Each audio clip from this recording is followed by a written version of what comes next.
আসসালামু আলাইকুম ভিউয়ার্স, আপনারা দেখতে পাচ্ছেন আমার খামারে এক জোড়া সানকুনুর। আসলে এই সানকুনুর জোড়া আমি বিগত 8 মাস আগে কিনেছিলাম আমার পাখির খামারে।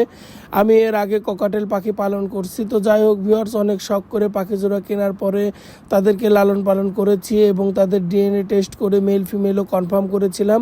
তো ভিউয়ার্স, যেহেতু আমি আগে কখনো কুনুর পাখি পালি নাই, তাই এই পাখি সম্বন্ধে আমার বুঝতে অনেকটা সময় লেগে গিয়েছে। প্রায় 8 মাস পরে এরা খুব সুন্দরভাবে দেখছেন ব্রিডিং করছে এবং ব্রিডিং করে আজ থেকে 20 থেকে 21 দিন আগে ডিম পেড়েছে এবং সেই ডিম ফার্টেল হয়ে আলহামদুলিল্লাহ আজকে একটি বাচ্চাও ফুটেছে।